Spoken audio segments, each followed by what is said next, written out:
I'm not gonna re-record the opening. I'm Why just not? gonna jump in from the opening. I just want to make because you look prepared. And I was like, wait, don't gangsta me. Gangsta. Gangsta. Gangsta.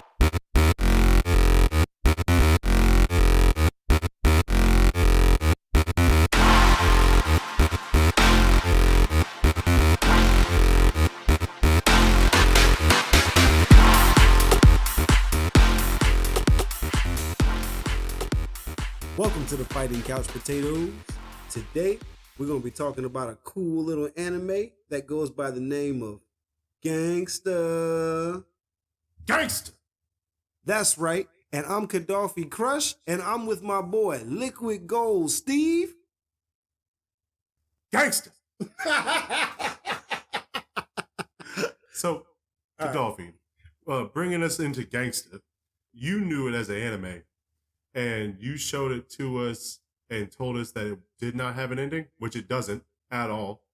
Yeah, that was, man, I went like on a binge for a little while of finding cool little animes that were like 12, 13 episodes that didn't fucking finish. Claymore, Gangsta. I don't know if Drifters finished, but I think Drifters finished. Did it? I gotta go back and finish it my damn self then. It's been a minute since I watched it, but I know Drifters finished. But we ain't talking about Claymore or Drifters. We talking about another real-ass anime. Gangsta. Gangsta. So this show, Gangsta, we're so excited about it. I think you've even heard us say something about it once in a podcast or so in the background. Maybe. You probably Maybe heard Steve. You've probably heard Liquid Gold Steve say Gangsta once or twice. So what this show is, all right, so we're in this little crappy town in some country. And it's kind of like a walled off, gated off kind of town. Like they don't really let a lot of people in and out of this city. The city is called Ergastelum. It made me feel like it was honestly we recently watched it, but the place like Madripoor? it was Madripoor. Oh, from like from Wolverine. Yeah, but it was built in. Like you saw how it was like higher fucking buildings and then lowered off like a mountain. Kind of thing. I guess that's like kind of how they like to build draggy towns. But it doesn't look like a damn wealthy, like a wealthy place. It looks like shanty towns. Not like shanty towns, but I don't know. It was built like I've never been to Italy, but how the movies show it, like real closed in and tight. Oh, like real tight like not corridors, but like a lot of alleyways, real tight stone buildings. Kind of looks like it's been around for a long time. They don't look close to water though. That's the funny thing. Yeah, they don't look close to water at all. Like, they don't seem... The town of Ergastelum is apparently surrounded by a country. Like, it's within a country, and it's kind of like a walled-off town. The reason why it's a walled-off town, because in this world, we have these things called tags or twilights. To me, when they talked about tags and twilights in the anime, because I only watched the anime, it's like dogs of war, like mercenaries, just people that, like, you buy them. Sounds like slavery. It is. I mean, it's a form of slavery. What a twilight is I mean, like, if you've ever seen X-Men, they're like mutants. They're usually just super powered people. It's usually what they are, like super powered human beings. They tend to have like a lifespan of like 30 years. They don't usually go much further than that. It's because their superhuman abilities comes with a price, and each of them pay a couple prices. The first price each Twilight pays is the short lifespan. In order to have the extreme power abilities that they do have, speed and blah, blah, blah, that comes at a lifespan price. There's also a secondary price that a lot of Twilights incur. You just don't know. From this show, you don't know everybody's price. They don't really talk about it freely, but some people you get to know and get to see what their price is. So in this world, Twilights are people whom were experimented on in the past for war purposes. They were given essentially a super soldier effect with certain drugs and certain chemical compounds, but in order to control their impulses and like their body and whatnot, they have to take a drug called Cerebrit. There are uppers and downers with this drug.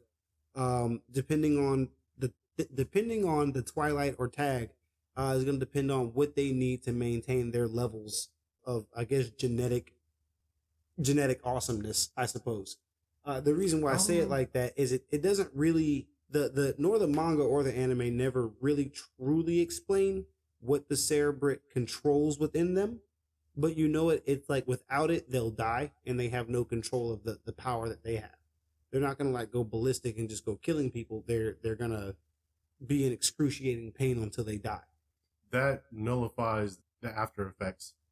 Right. If they don't take it, it's pretty much going to eat themselves alive. Right. It's kind of like cancer.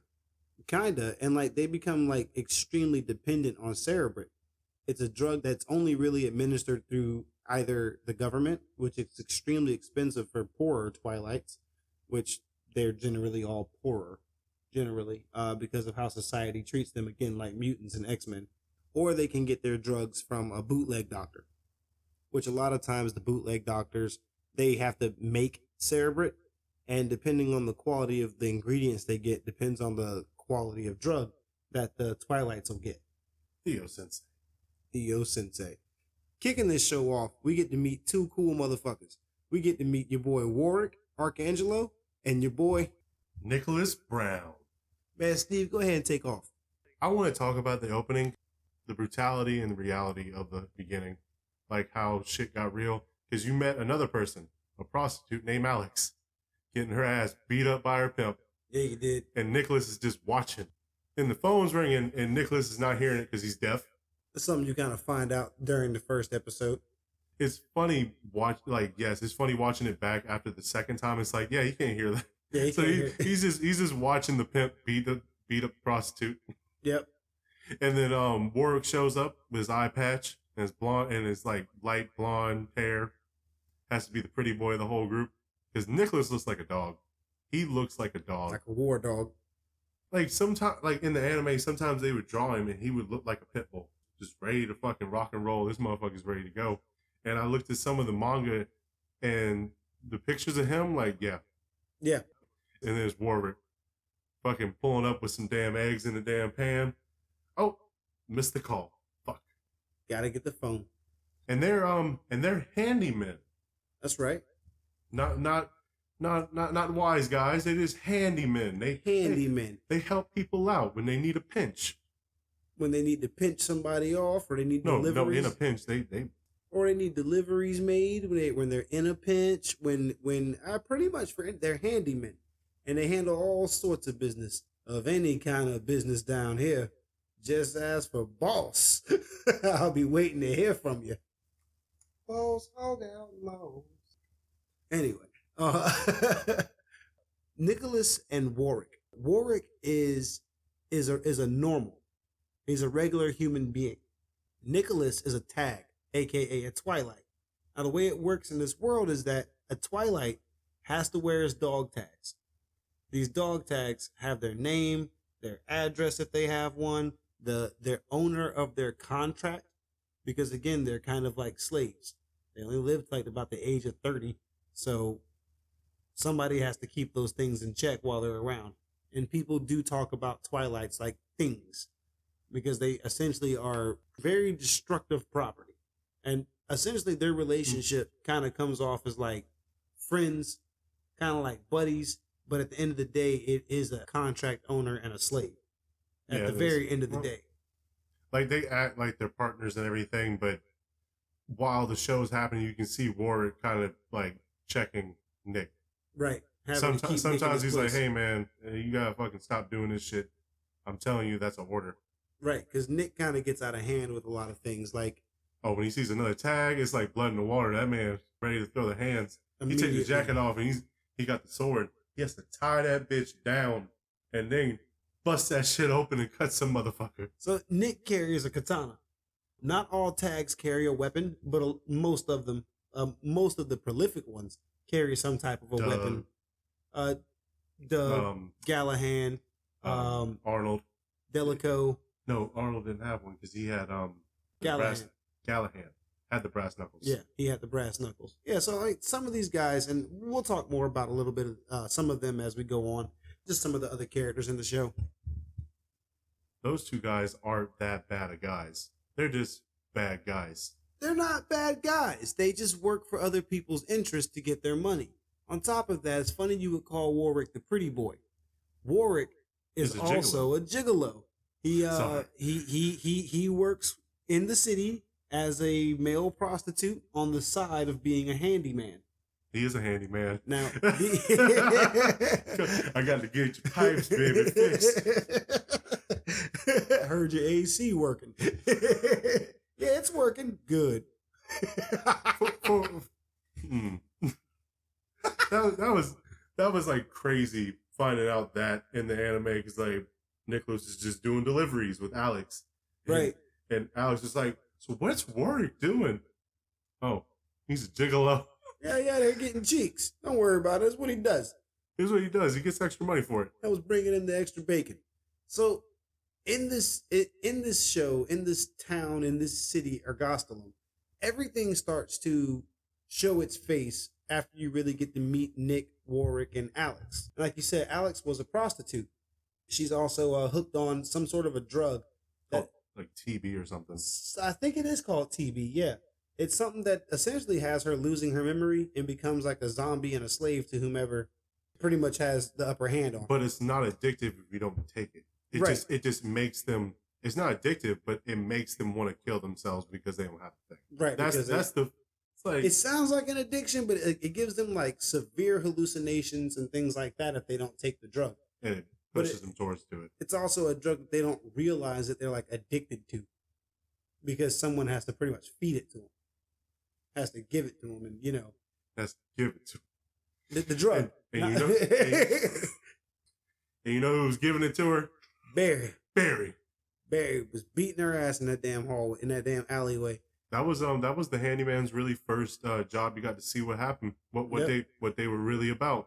And with that was them pretty much getting Alex out of the prostitute life, getting her out of that life.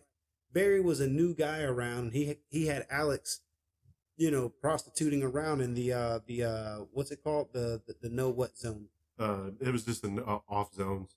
Like it was like no. It's like I can't think of the word. I can't think of the word either. But it was like not a quarantine zone, no limit zone, something like that. Or off limit zone. That's what it is. Off limits. Yeah, that's why I couldn't think of the weird. But go ahead. It was the off limit zone, and we were talking about Alex Barry. He wasn't just into prostitution though. He had the drugs, and he was trying to get power. Right. And that's when we meet the four families of Ergostalum.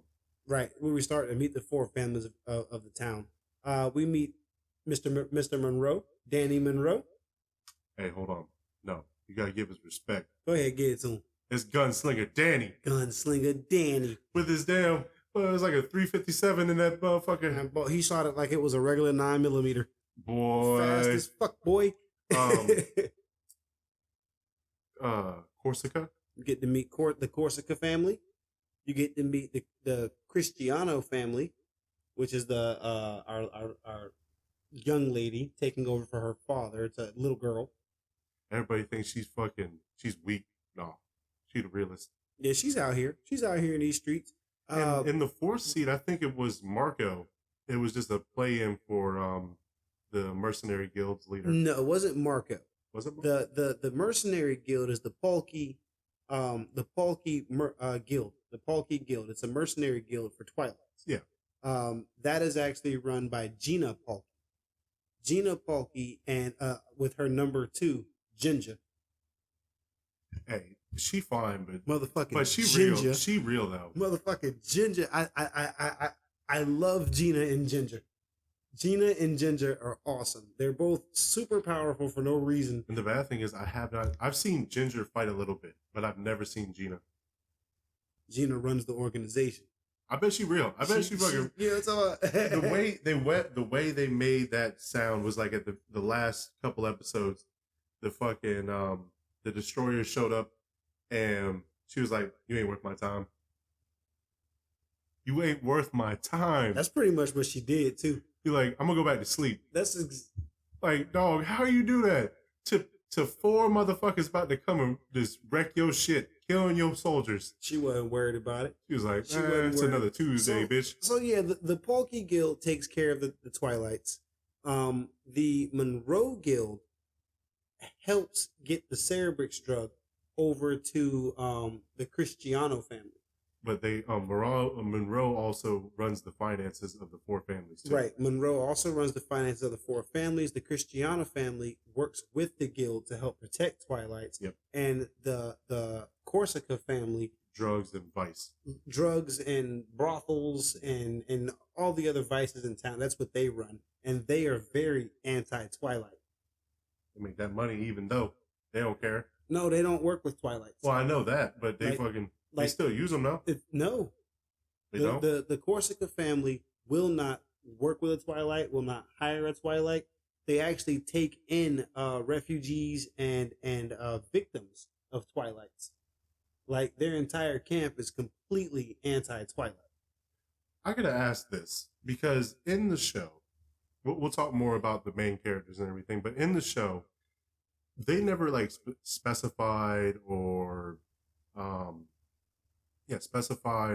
gave in great detail of three things: how long Twilights have been around, how long the anti-Twilight rallies have been around too.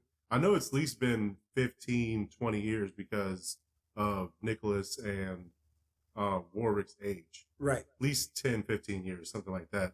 And the North, South, East, and Westgate. Why do Twilights have certain ones, but it feels like something's been destroyed? Okay. So, excuse me. There was like a big war in the past. And this war is where the Twilights kind of came about and were really used at. Okay. After said war, Twilights didn't necessarily rejoin main society. They continued with the contracts and the tags and this and that, and they're still looked upon as like subclass humans, if human at all. Most people don't consider them human. With that, there were generations of Twilights being born. Even though the experiments and all were over, the shit was within the population now. And now when two Twilights have a child, that child will be a tag, a Twilight, right? When a Twilight and a human have a child, they call it a stray because it doesn't have both parents. Twilights that have two parent Twilights, they tend to die earlier than a stray would. A stray gets to retain some of their life, like maybe to like 32, 33, something like that, versus like a Twilight would. So Nicholas is a stray. Nicholas is a stray. Because his father is just a regular mercenary, and how they explained it in the show, I don't want to spoil nobody because that was fucked up. Yeah, that was dirty. That was when you finally got Nicholas and Worick's background. Because there was there was 3 episodes of just mundane things happening in present time, but like how you were saying, they were showing us around the city, but they're in the background story, they were showing how Worick was a beaten child by his stepfather. Right. And Nicholas was a beaten child by his father. By his father. Right. They shared that. What was it? What happened to your eye? I fell down. I fall down a lot too. Huh. And I like how that brought them closer together, even though they had horror to deal with together. Boy. You know, like Nicholas actually had to murder and kill during his time. Would you take Worick's power though?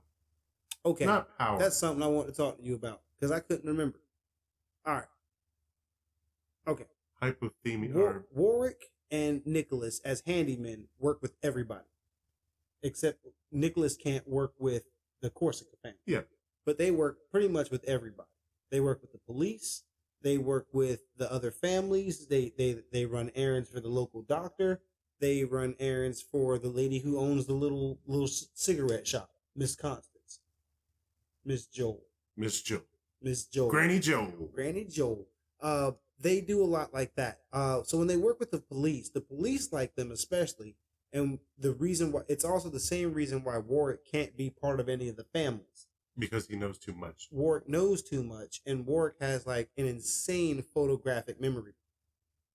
Worick can see you one time somewhere and 10 years later recall what you were wearing, what you smelled like, you know, what color your eyes were, where exactly you stood, who you spoke to, Smell you and know, everything. like he can recall any and everything about you in that moment. And Worick's really good with identifying, you know, dead bodies, missing people, you know, weird cases and stuff like that. So Worick, according to the anime, it's a power from the It's from not like the a power, from but he has it. he. So like, how does it work in the anime? This ain't like just him helping out the police. What does he do to activate said power? Just breathed in real fast and opened the book and like read. Like he would thumb through the pages, like he would thumb through like a really big book. Okay. And then close it. And then be like, and know everything about it in the book. Yeah. Pretty much. Okay. I thought, and I guess maybe I'm wrong. In the show, from what I thought I remembered watching, didn't his eyes like turn blue or something? Or like the eye patch? No. Didn't it activate or something? He has a blue eye already. It just like, it would get more in color. That's pretty much it. Okay. Like okay. It wouldn't be like, it'd be like a light blue. And when he's doing the thing, it's a little like a darker blue. Right. Just to kind of show That's it. opened up his storage. Yeah, pretty much. Right. That's actually Worick's real nickname is Storage. From when he was a street kid. I like Ricky better though. Ricky? Ricky. I like his last name. Arcangelo. Arcangelo? That's a pretty cool last name. It sounds like an angel, and it sounds like an Italian family. So that's why I think it's like somewhere in that range, right? Of like Italy and you said Germany earlier. It feels like it's somewhere like if you smashed like old world Italy and old world Germany together in a town, it feels like you'd get Ergastolo. It reminds me of Spy X Family, how their kind of thing is. It's kind of like East and West Berlin. But it's not like that. It's a different name. Oh, okay. I've actually never seen Spy X Family. It's not the same drawings, but it's not like the same animation, but it kind of looks the same. That's what it kind of reminded me of. I see what you're saying. The setting. The setting like reminded, yeah. Okay. And with him being Storage, that usually is why the police officers do run up on him and they're like, hey man, we need your help. They actually call the handyman for extra help and backup when they need them. And it's not just the police that call them, but some of the other families do as well. I want to know what they like ask for to do that, because they probably don't want to work with the police all the time. But what do they ask for in return? Like that's what I'm wondering. Finances. Yeah, finances. Because he does pass them off a good bit of change. Chad's son and Cody. Chad and Cody. Like two whitest names. Like what the hell? I don't want to talk about the kick now. You can actually see in the scene where they got with the money dropped off. When the money's dropped off to them, you can see that Chad is old man Chad. Chad's been here for way too long. He's getting too old for this shit. He's got that whole personality going on. Yeah, I'm gonna retire in 6 days, ass. You ain't going nowhere, Chad. And then you got the new guy, Cody. He's got Cody doing all the work, but also sitting back, listening and being quiet. Anytime Cody jumps up and is like, "Hey, that doesn't say," shut up, boy. Shut up, boy. This is a different kind of town. This is a way different kind of town. And to show them that it's a way different kind of town, there's a moment where Chad and Nick have like a small bit of an altercation. Oh, when they first meet Chad and Cody? Yeah. When they because Worick was like, we gotta meet Chad, and Granny Joel asked them in the show to drop off something to Constant's gun store. After that, they meet him to talk about Barry, the pimping drug lord that's trying to take some power off. I think it'd be the Corsica family. It was the Corsica family because it's drugs and prostitution. Yeah, they wanted to take some power from him, and Chad mostly said, "We got you to take that guy out. We need you to take that man out." And Nick asked for a prize. Right. That didn't happen then. It wasn't the first time. They meet, they kill Barry, and then he kicks the car. So Nick and Worick were on a job for Chad's son and pretty much the Corsica family to take out Barry for taking some of his drug and prostitution away from the Corsica family. And that whole scene, when Nick took out most of the family, and then Worick was like, "Man, you couldn't wait for me? What the fuck? Yeah, you were supposed to wait for me." Nick went stupid. When Worick showed up though and started popping off some shots, there's one picture like that makes Worick. It's like perfect for Worick. So he's holding the gun and he got a cigarette in his mouth, and that man's just like, "What the fuck? Why'd you go ahead and start killing these people, man? You couldn't have calmed your ass down." I mean, he did wipe out the whole gang of them in one shot. And then Nick was like, "Well, you were too slow, so I had to start myself." But see, that's the thing is like Chad told them to kill them all. Don't leave a single one alive. Not a prostitute, not a gang member, not a one. Get them all gone. That's when the fucking I want a prize. And Nick decided not to kill the girl, Alex. When he saw Alex, this is the same girl in the first episode that he saw getting beat in the alleyway. No, I think Worick picked that too. He didn't. Purely Nick? No, they tell you later that Nick picks women essentially for Worick. Because like those women don't need to really be seen with a tag because it'll kind of, stir up some shit. Nick picks a woman and gives her to Worick because Worick can take care of her. Nick cannot. Nick's a monster. He's a monster. And there's somebody they keep hinting at named Veronica. Yeah, she was another Twilight though. Yeah, but like something they keep hinting at about Veronica. Like I don't know what happened to Veronica. She's not dead, but she's not Veronica anymore. It seems, but I don't know what's up with her. They haven't shown her. They barely speak about her. Like I think I've seen maybe 7 sentences with her name in it. Because Granny Joel said, "You need to get out of here before you turn into that girl." Right, but she didn't even say the name. She didn't even say the name, right? So, like, besides that, there's like 7. But anywho, so Nick decides on his own that he wants to keep a prize, and he keeps Alex after he was told to kill Alex, to kill everything, so that they will get everything. So they went to go report back in to Chad and Cody to show them, like, all right, we took care of our half. Now we get paid. They got paid, and Chad notices that, hey man, you got that motherfucking girl with you.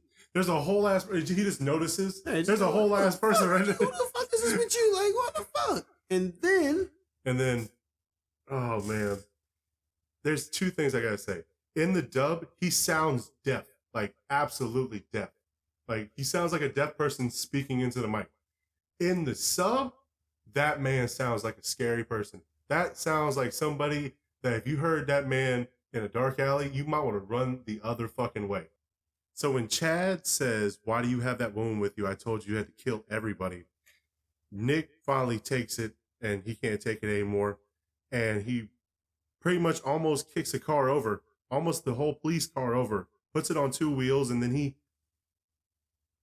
What was really cool about that is like, it looked like he was going to kick Chad in the fucking face. Like he was so close to Chad's head when he kicked the roof of that car. Like, and Cody was still sitting in the car. He had that bitch rocking. and in his deaf, what's the word? Accent. Because Nick is deaf, he does use sign language, but he can speak. Broken language, but he can speak. His language is complete. It's rough. Oof. Very rough because of how deaf he is.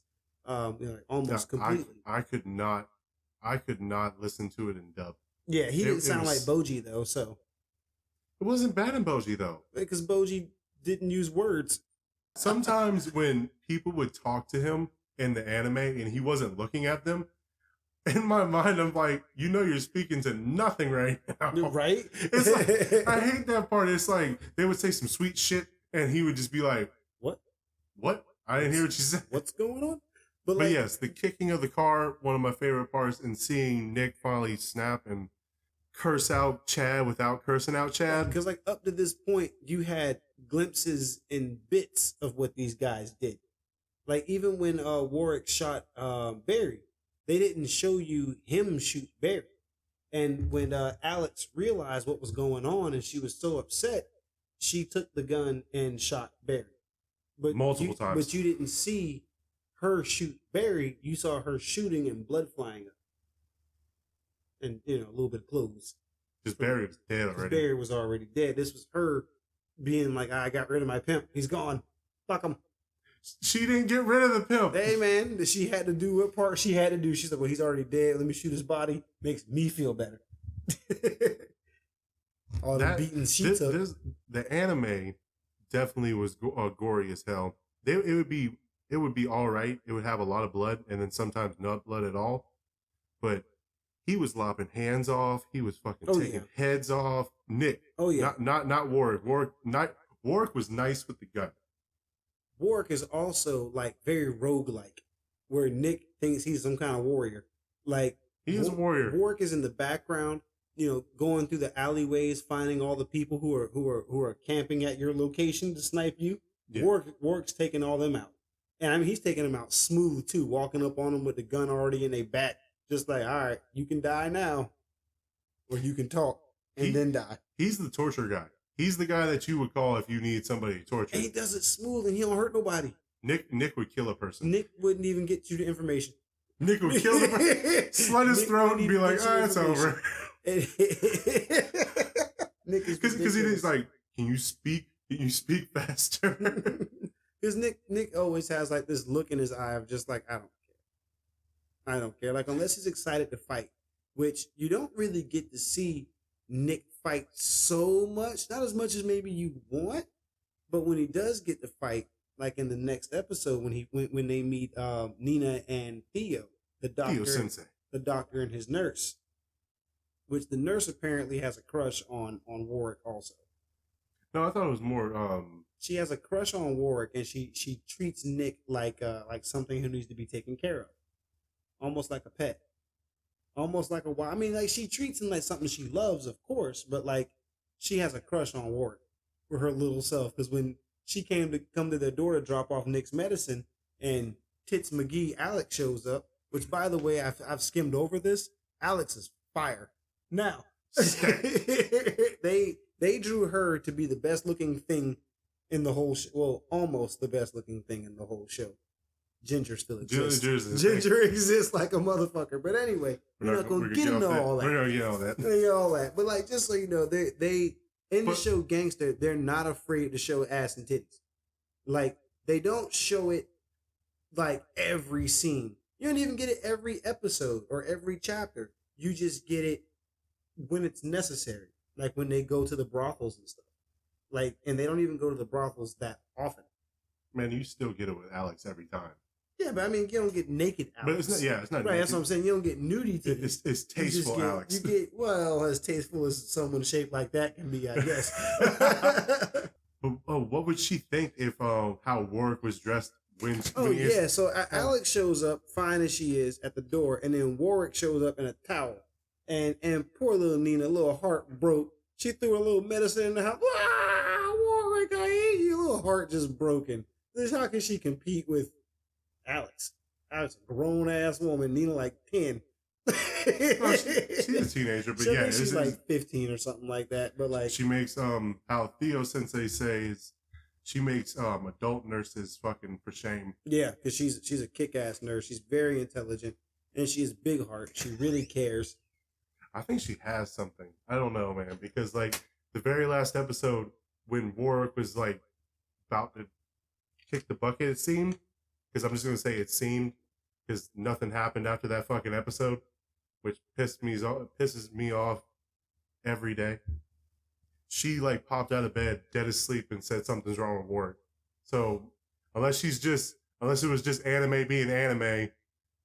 Well, I mean, if you want to jump to the end of the end of the anime, with that, I mean, there was something wrong with Worick. No, I'm talking about how Nina knew. Yeah, there was something wrong with Worick. Like, if there was anybody that the doctor and the nurse cared about, Nina and Theo cared about, it was Worick and Nic. It was those two, like, the whole time. And I'll explain that a little bit more to you too if you want later. About what made Nic so special to the doctor. I want to ask the question: How is the tags ranking? Is it D through A or D through S? But is the number 5 to 0 or 0 to 5? Going in order from weakest to strongest, Yes. it would be D to S, 5 to 0. 5 to 0. So 0 being like, SO is that shit. Is the shit. SO is that shit. Have you met an SO? Yes, you have. Oh, Gina? Of the Polkey Guild?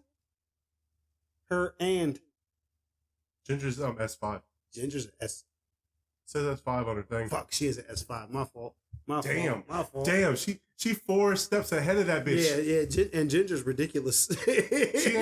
What you mean, man? Ginger's fucking ridiculously strong. When she fought, when Erica was fighting Nick and Bastard, the club owned by the Carasino? Corsica? Not Corsica. Cristiano. Right. It was the Cristiano. Bastard is the lounge. Yeah, right. For the Twilights and the headquarters of the Cristiano. Right. Ginger popped up and was faster than Erica, and Erica was like sliding Nick. Like they were finding out that Nick was a faker because he's not really A0. He may be Nick is A0. He might be like B4 or 5. All right. So the first time you get to see a tag on tag fight, first time you get to see a poker battle. You get to see Nick against a guy named Arnold. Nick versus Arnold. And Arnold's this big old hulking fella, and he's trying to shake down the doctor. Trying to shake the doctor and the little nurse down. To bring them, I think, over to one of the families. Right, trying to get them to be involved in one of the families for protection or whatever. The good old fashioned mob movie shakedown. That's why I got the handyman. And it just so happened Nick's that dude. And when Nick showed up and showed Arnold his tag, because Arnold thought, I'm a B4, B3, something B2. like that. B2. He's like, oh, I'm a fucking Hulk smash anybody who comes this direction. And then Nick comes up and shows him that AO. Ooh. I swear, boy, Arnold almost ran. Because that was the episode started out, a dude grabbed his shit and broke it, and he put it in his back pocket. So he really wasn't showing off like he was showing it off on his chest. Right. And when Arnold started getting serious, he was like, oh man, no, you ain't even close to me. You got 3 minutes, and that's it. Right. Nick counted down on him and was like, I'm about to whoop his ass.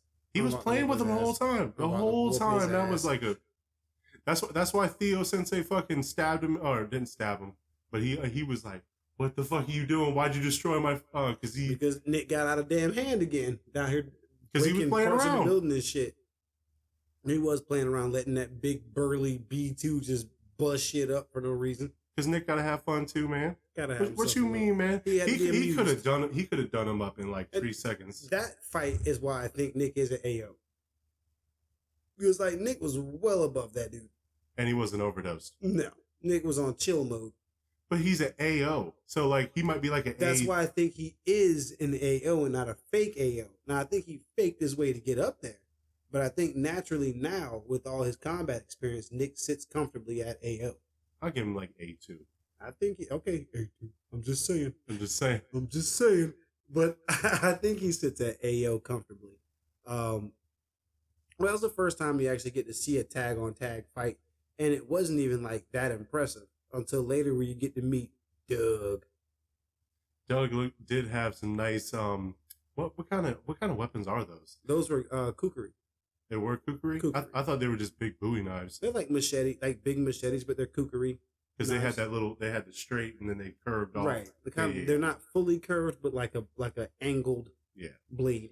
Those are still nice though. When he was hired to kill or take the head of Gunslinger Danny. He almost got him. He almost got him. But when you got to see Nick versus Doug, because Doug was also another AO.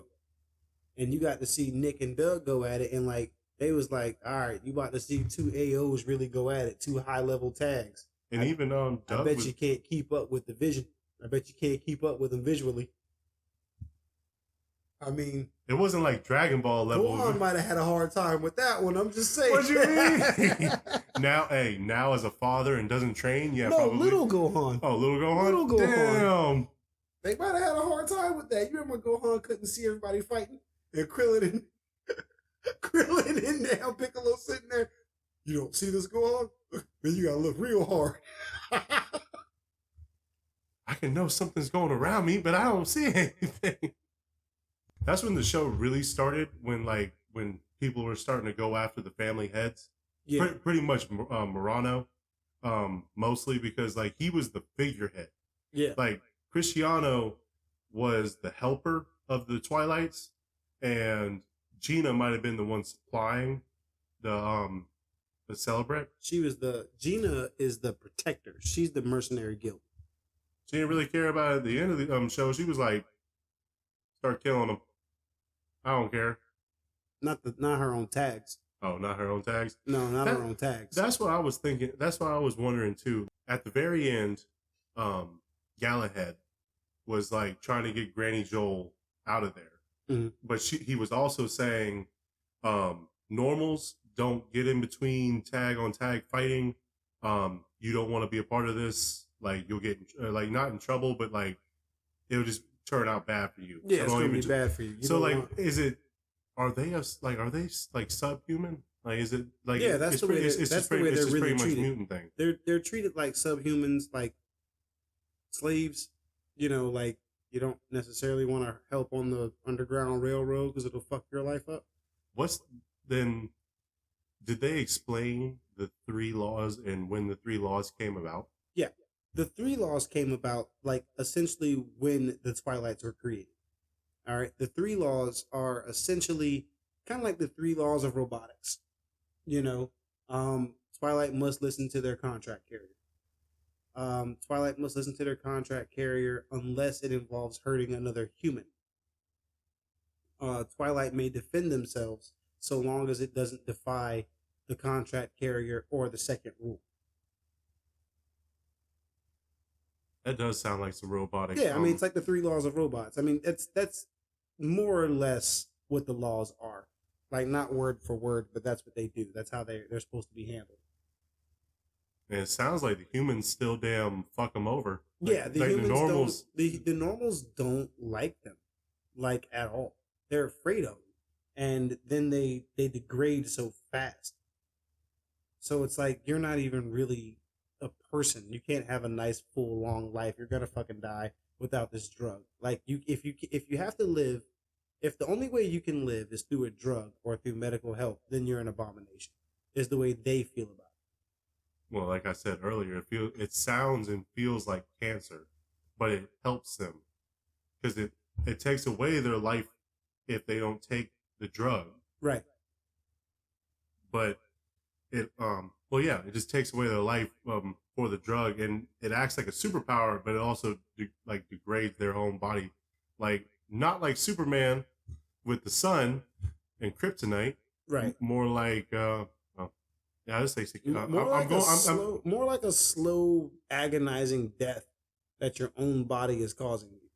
What I wanted to ask was the compensation. They keep on talking about how Twilights have a compensation to get this power. A price.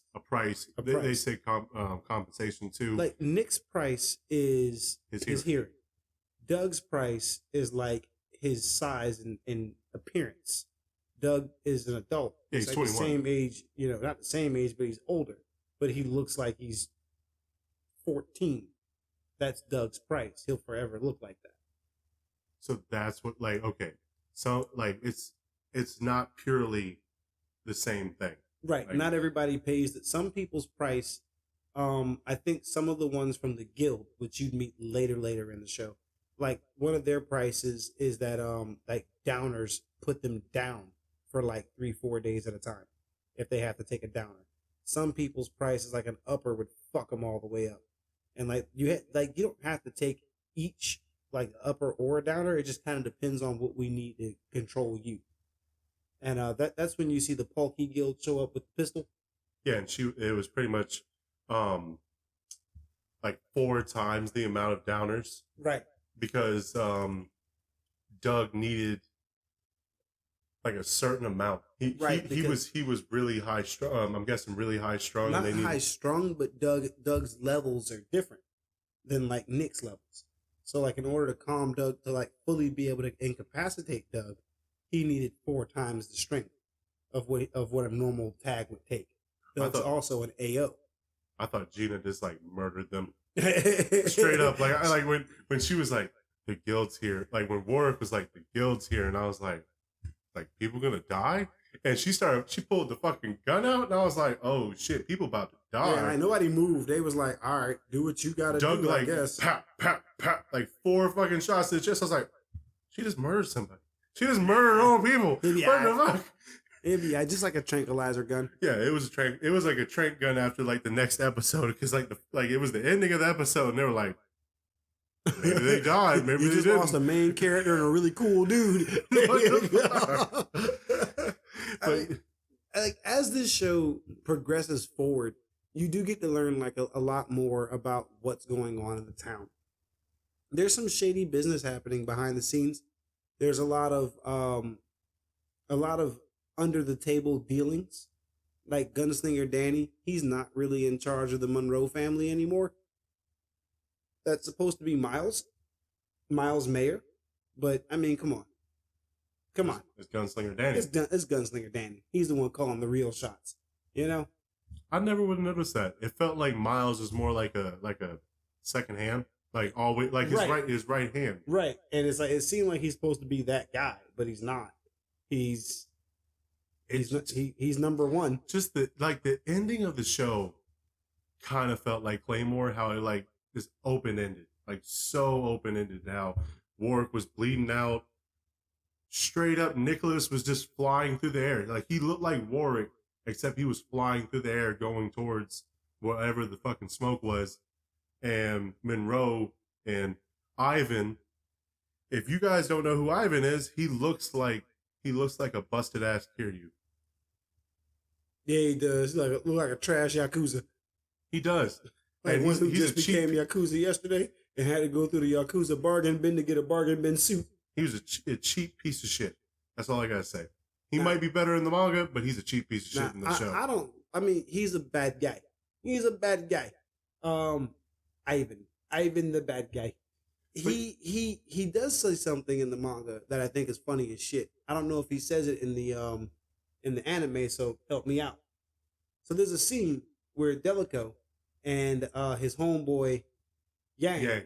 Delico and Yang are pretty much looking for Erica, and they run into Ivan and Erica. And when they do this, they're prepared to fight Ivan, getting ready to kill him, and then they hear Danny laughing. And Danny comes out the shadows in an all-white suit. Mr. Monroe looking good, bo. He comes out and he has like some speech about, like how he don't really like Twilights. How he can't fucking stand them. He's hoping they all fucking die. And the only reason why he ever adopted them from the orphanage is because he could ensure that more would die under his service, because he could call the shots on killing Twilights with Twilights. He enjoyed that aspect of it. He's a fucking asshole. Forget about it. But so during this part here, he discovers that the reason why his sister is missing is because Danny kidnapped her from the orphanage and then turned around and bought him from the orphanage. This is what he learns here. So while he's learning this, Ivan has his arms around his sister and he goes, man, don't touch my fucking sister. Don't you lay a hand on her.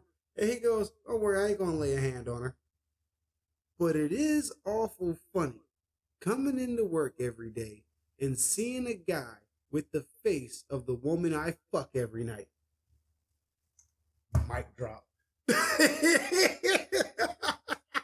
Yeah, I didn't see that in the anime, but that would have been. God damn. Delico was silent. There was no retort. There was nothing. He's like a B3. What's he gonna do? A D3? No, he's a C3. Is he a C? He's a C3. Garbage ass. But damn, dude, like the whole scene you were just saying didn't happen. That was, hey, you know what? That was the next episode. Probably. That was the next episode. Like, legit, probably. Because like the episode, like for what you if saw, I would have heard that, I would have changed my whole view of Ivan. If I would have heard that, I would have changed my whole view. It ain't so bad. Is he just a bad guy? No, he's a bad guy, but damn. He's not so bad as a bad guy. When he dropped the mic and the dick. Hey. Ivan was ridiculous. Like, there's a lot of ridiculous character moments in this. Look, I'm going to get into spoiler territory. That's fine. All right. So you had a couple questions you were asking me off air, and I want to try to answer some of those for you. So what you got? What happens in the 12th episode? Okay. That's the first one. In the 12th episode, the real 12th episode, I guess. So what we're doing is, like, after Worick falls out the building. Okay. All right. I think he gets shot out the building or stabbed or something. He falls out the window. He gets recovered and ends up at Theo's. Not a big deal, right? He gets recovered. Nic, on the other hand. So Nic is on his way to settle the score with Mikhail and Erica. The two demon children. Right. So he was hanging out with Worick. And Worick and Theo at the doctor. Some way, how the fuck does this work? This part doesn't matter how this happened. Essentially, Dr. Theo tells Nic that he has that thing for him. I got that thing for you. You got to go over to this building, go into this locker with this combination, and go get that thing. Because you're not going to listen to me no way.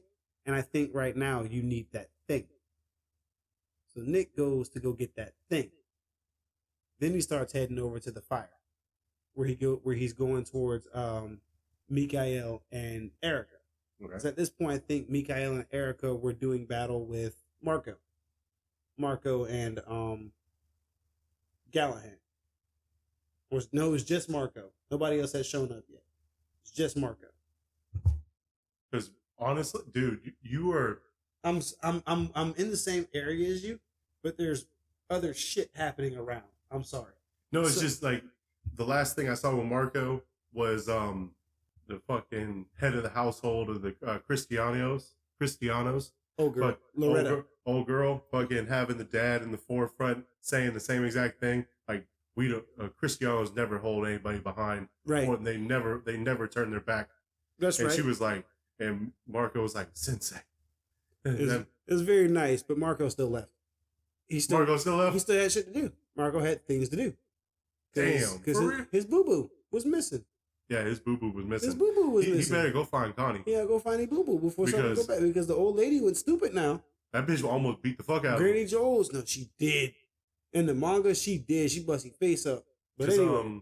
Galahad, no. Was it Galahad or Nic? It was Nic, because he had the green coat. And he took her while it was raining, put the coat over, and she was just talking. And he didn't hear a fucking thing. Right. In the manga, he might have been looking. Nah, he didn't hear shit. That motherfucker was. He didn't hear shit. I was talking about, he was just letting her talk, you know? But so what you were asking is what happened. All right, so Nic has gotten the thing. He has already taken the thing and is ready to be that dude.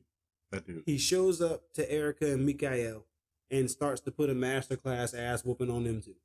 After they had just showed how overpowered they were. He starts to put this masterclass of an ass whooping on them. And at this point, it's Marco and someone, one of his dudes, one of his peoples, watching the fight with Nic and the two hunters. I'm gonna call them hunters in training. Well, those two are hunters. Those two they're tags that were turned into tag hunters. Why does one eat one? Like, why is a fucking psycho? Mikhail is a fucking psycho. Something is truly wrong with Mikhail.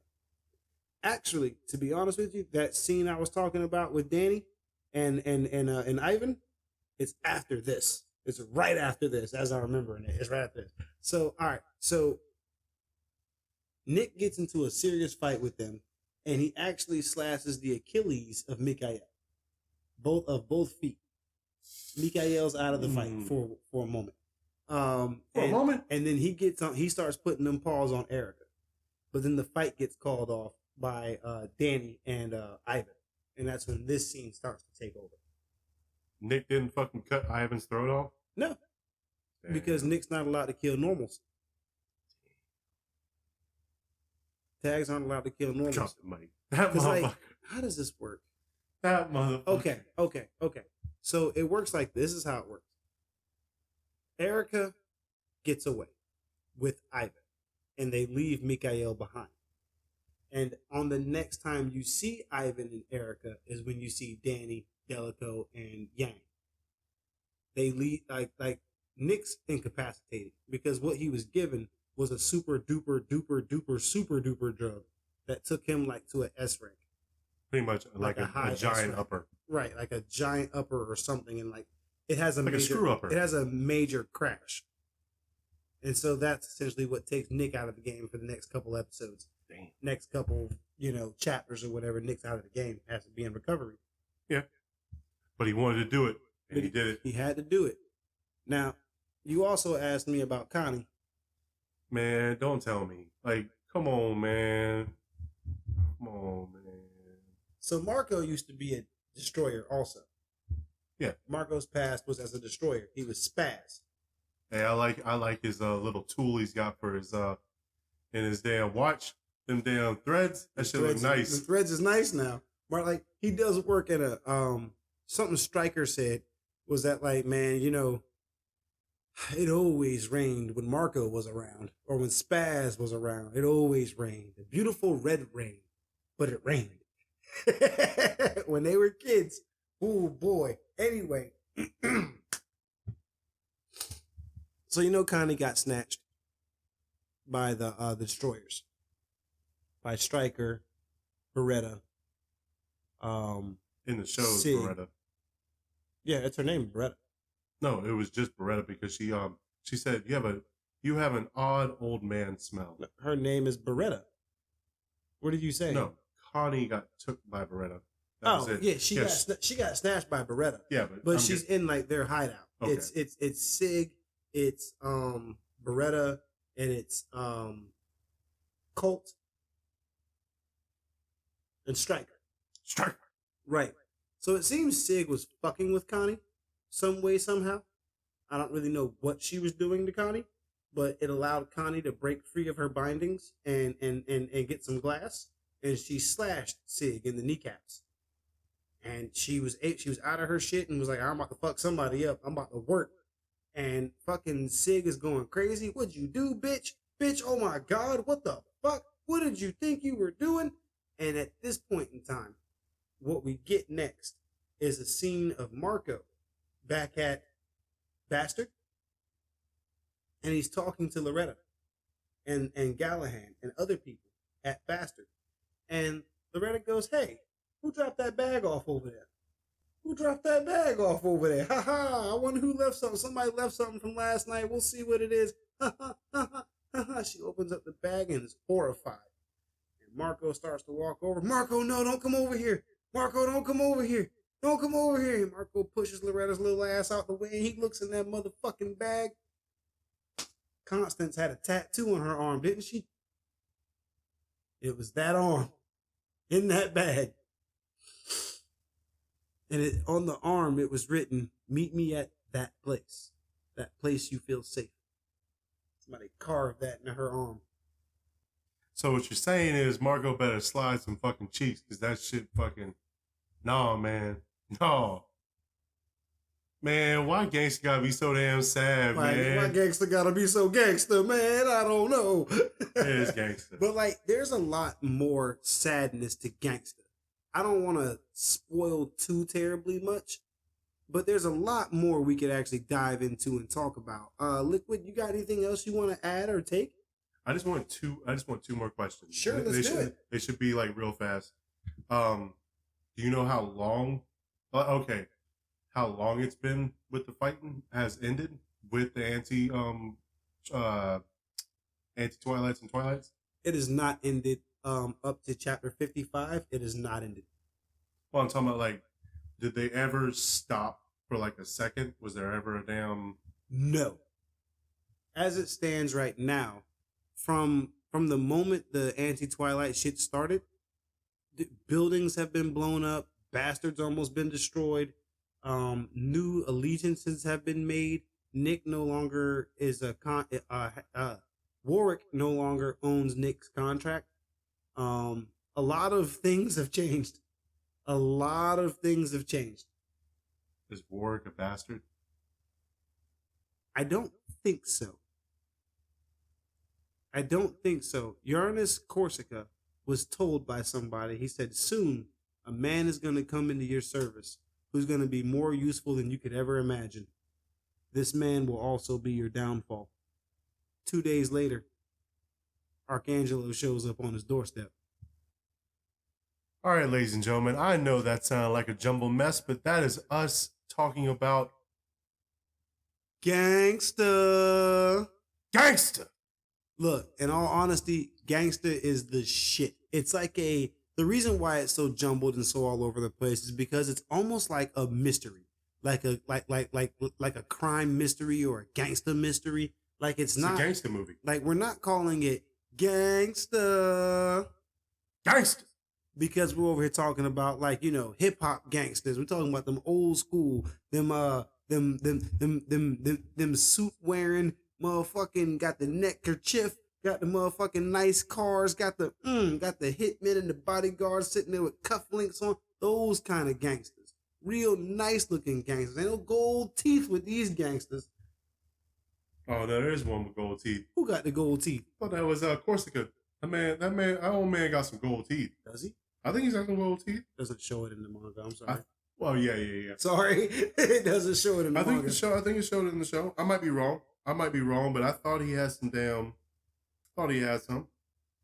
So Liquid Gold, what's your favorite part from the show that you got to watch? From the 12 episodes you got to watch?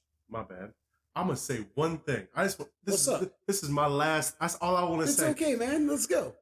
I am so sorry. Manga Globe. That's the animators that did this show. I'm sorry to say this, but this is some goddamn bullshit. How I didn't get no 12th goddamn episode. I ain't doing what you doing? What you doing? Come on, man. If I heard Ivan, how Crush just told me Ivan did, I would have been like, yep, he's the realest in the room. Truth in the booth. Truth in the booth. Fucking drop the mic. Man, ain't no way. Ain't no way. Ain't no motherfucking way. Someone says that. Someone says that. It gets to walk away. It gets to walk away. He got to walk away. But this goofy ass fucking flat top and goddamn mullet and fucking Kiryu looking ass damn suit. Get the fuck out of here. Like a terrible Tommy Vercetti. Like he looks bad. But man. And favorite character, Nick kicking the car and Nicholas Brown, motherfucker, with the goddamn katana. With the fucking man, Pitbull. That motherfucker had him on the chain ready to go. This is Worick every day. It's holding Nick back. Darkman X. Worst character, Ivan. The man that said that shit, but he didn't say it in the damn anime. Because he didn't say it in the anime, he is officially the worst character in the anime. Corsica's second. Sig was nice. Sig was awesome. And Striker. Hey, Striker with the white hair. You always say white people with white with hair. The guy with the white hair. I'm gonna tell you what. All right. Connie did what she deserved. Connie did what she deserved to do. So, fun fact before I get into my favorites and least favorite, the creator, the artist, and the writer of this show, Koshi, something like that. That's the name that this person goes by. And I believe this person is female. Reading through this show, watching through this show, I never picked that up once. Never picked up that we were getting a female author out of it. A lot of times when I read things, when I read books and stories, comics and whatnot, you can always feel that effeminate touch in the story. And I could not feel it in the story. I don't know if that's a good sign of a writer or a bad sign of a writer. I don't know. But I think that was really cool. Because I was given a really good visceral story about the underbelly of a terrible society, and we got it from a female perspective, and it didn't dive deep into Lifetime Movie Network territory. I'll give you that. And I really appreciate that. It was really brilliant. I'd like to check out some more Koshi's stories. Now, favorite character, Ginger. Fuck you, man. Ginger. You want to talk about me? Bro, I know, and that's the sad part, because like, all right, it'd be one thing like if in Grimgar, where the little redhead teacher was fine. What was her name? What was her name in Grimgar? I can't remember. What was her name? Damn it, Barbara. Barbara. Barbara. That's what was it. Like Barbara was fine, but she wasn't like that strong. Ginger fine ass. They gonna make Ginger boy. stupid fine, glasses, red hair, with a camo skirt on, camo boots, and then come crashing through the damn sky like fucking Incredible Hulk. What? What? And then she gonna act like she didn't know she just did that. She gonna act all shy and shit. Yeah, Ginger. All day and tomorrow. Like Gina is a close second, but Ginger all day and tomorrow. Gina reminds me of the I want to call her Mrs. Smiley because she always showed up like with the biggest grin on her face. Yeah.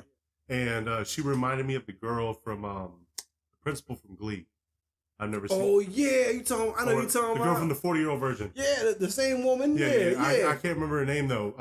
Jane something or another. Yeah, but like she reminds me of her. I dig that. Big, tall, powerful blonde. Yeah, I feel you. Favorite scene. Favorite scene for me is gonna come from the manga. Okay, that's fine. And I'm back in spoiler territory. Oh, it was so beautiful though. When Marco and Constance finally passed away, oh, they did it so beautifully. And they fucked Stryker up in the meantime. Oh, it was beautiful. Like Constance, she had a with one arm? She had a detonator in her mouth and got a hold of Stryker while she was pretty much laying on top of Marco. Marco was passing away. He was in the midst of finally dying, succumbing to his wounds. He had had a hand removed, a foot chopped off. Like he had been in a battle with I think the whole fucking Destroyer clan. Like I think it was Marco a real motherfucker. Oh yeah, Marco nasty. Like he was supposed to. The reason why they were after him is Marco was supposed to kill them. He made a promise to Stryker to kill him once all the Twilights were gone.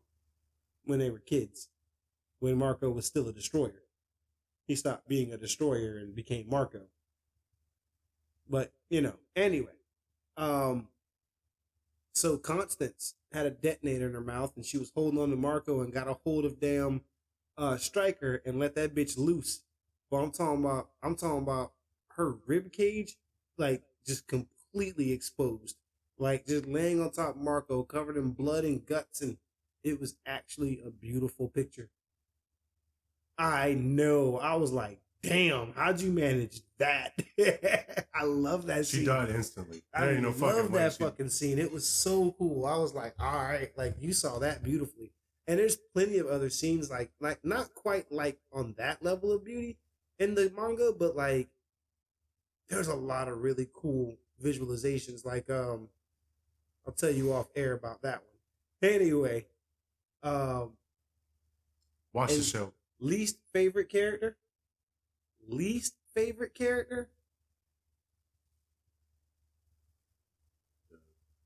No, I like Doug. Oh, I used to like Doug. He died. Callahan was a real man for that one. Because he held him in his time of need, man. He said, yeah, man, we got this. I'm going to hold on to this for you. Callahan hold his word now. I bet he does. That thick-necked man probably does. Callahan hold his word now. Least favorite character. Man, in all honesty, it might just be Cody. Just because I don't know that much about him. Like it's like everyone is always like just has that little bit of something. Yeah, like I don't dislike nobody out. Like I don't look at anybody and go, oh, this motherfucker again. I look at everybody and go, what you about to do?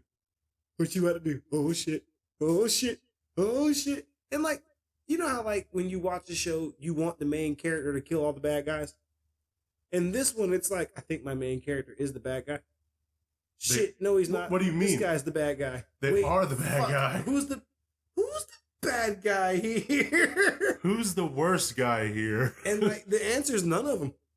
Like they make it seem like Loretta is the most angelic of them all, but I bet she crazy. I bet she crazy. Nuts. Well, ladies and gentlemen, that has been Gangsta. I have been Kadawfi Crush. Now I'm Liquid Gold Steve. Join us next time on the Fighting Couch Potatoes. Don't forget to find us on our social medias, Facebook, Instagram, Twitter, and of course YouTube and Spotify, all at the Fighting Couch Potatoes. Remember, an orphan taking a selfie can be counted as a family photo. Gangsta. Gangsta. Is that bad?